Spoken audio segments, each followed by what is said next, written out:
friends, this is Nate coming to you with another Chords and Coffee. Let's take a quick swig here. That's good stuff. Woo!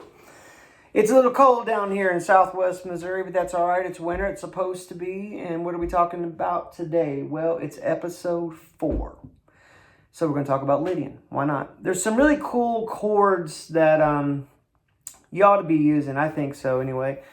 Especially in the instances where you're sitting on, the root chord of the song you're about to go into or the song that you just finished. And also just the Lydian sound. It's just really beautiful. That just in, Can You Read My Mind? My version of it anyway. From the Superman movie, Christopher Reeves. Awesome Superman. And that scene where he's, got Lois Lane held by his left arm, I think, and she's just like planking in midair, and she's looking at him going, man, this Joker, can he even read my mind? What's going on? Well, yeah, he's Superman, can he? I don't know. But that sound, that Lydian sound, I mean, really where the rubber meets the road, it's that, right?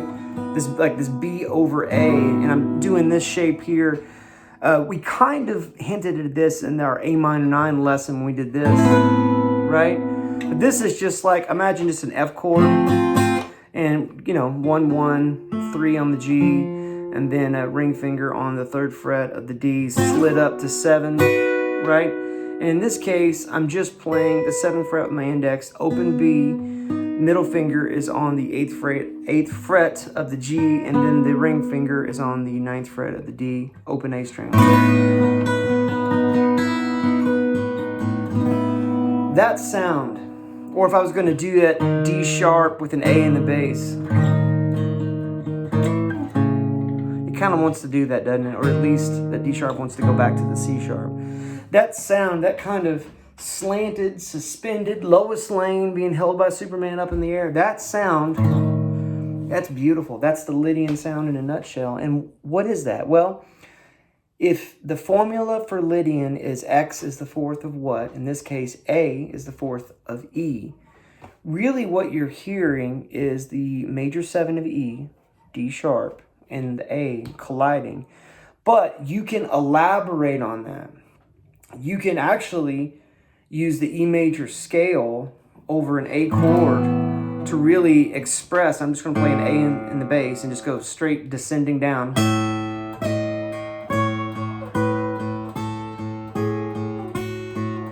That sounds really pretty. If I want to take it one step further and I want to add a second note to it and think of these as major and minor thirds descending.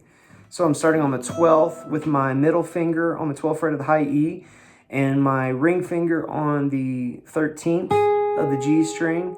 And I could, in this case, play the B open in all of them, but I'm not. I'm just going to play these 2 notes with the open A string.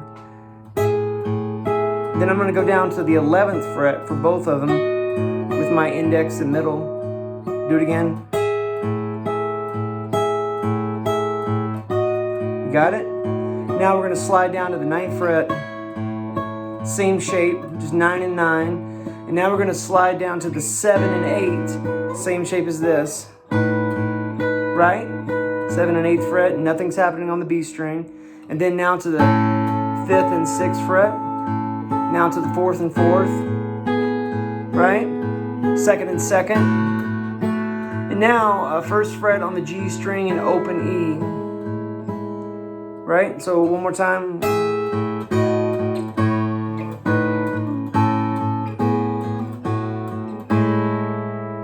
Well, that sounds pretty, but what can I do with that, Nate? Well, I'm going to tell you. Let's say you're playing the song, it's in A, you get to the big end, and everybody's sizzling like that, and then you come along.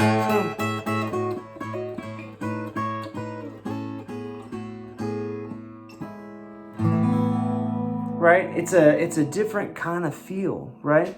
It's a different kind of way. It's a way to stretch that a little bit. If you want a really cool example of that kind of stretchiness, check out Midnight in Harlem. Just YouTube and do a live version. My favorite version is I think it's the 2010 Crossroads version. And in fact, I think Bill Murray comes out and introduces Tedeschi Trucks Band. And he says, hey, the Allman Brothers couldn't be here, but the Tedeschi Trucks Band is here. And they just come out and kill it. And the version of Midnight in Harlem they do, typically, that song's in E, right? And so E is the fourth of what? Well, E is the fourth of B. Hey, look, you got to know your major scales, right? It just makes life easier. Trust me on that. And honestly, that's something that you could do while you're at work or at school, or, waiting for your tires to get changed. I don't know. Just there's times in your life where you could sit down and just think about the math that is the major scales, and you just write it down if nothing else, right? Anyway, they're doing Midnight in Harlem, and at the beginning of that song, he's kind of doing like a lot of where he's kind of, poking around.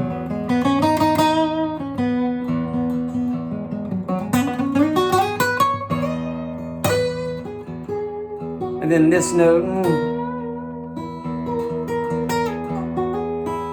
that A sharp, is the equivalent to the D sharp over the A just a second ago, right? It's the sharp 11. Here's the big punchline. The Lydian mode, the thing that describes it the most, is when you see a chord, typically it's a major 7 with a sharp 11. A sharp 11 is a sharp 4, an octave higher. I know I'm getting in the weeds a little bit, but stay with me because this is a really, really cool thing, and you can do it. It's super easy. It's just literally taking the major scale from one tonal center and then juxtaposing it on another, right? So listen to that, Midnight in Harlem, the 2010, but for that matter, just YouTube all the live versions of Midnight in Harlem you can find. And Derek Trucks does a beautiful job of playing around with that Lydian mode. Steve Vai does it a lot too.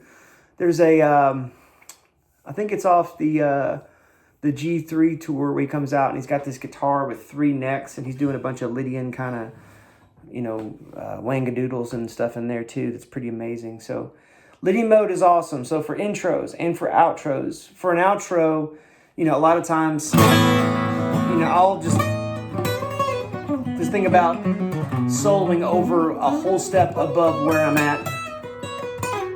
But if I'm thinking about that in terms of chords, as this is chords and coffee, if I'm in A, that's just going to be B over A. Right? It's also a beautiful thing to do in between, like in the middle of the song, or even just in the simple 1-4 progression. There's a lot of songs where you have like...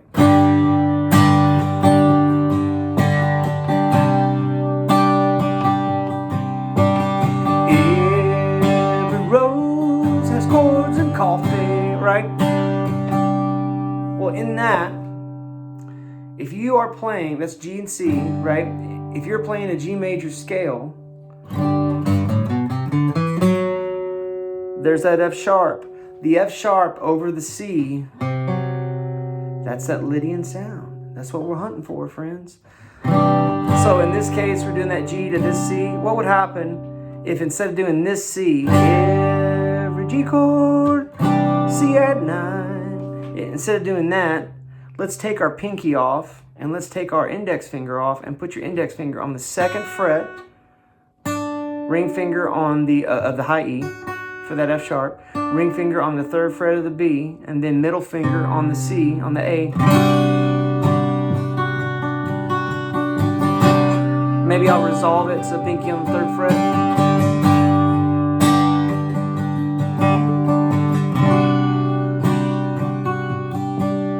Or I might actually just resolve it to taking the F sharp off to have an open E. There it is.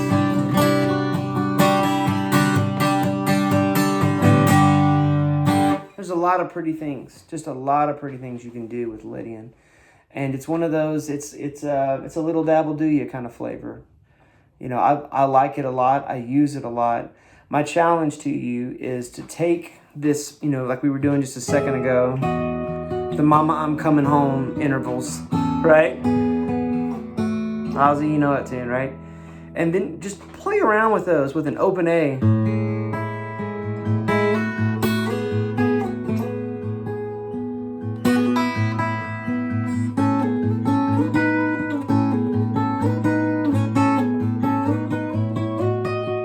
Maybe resolve it to the E.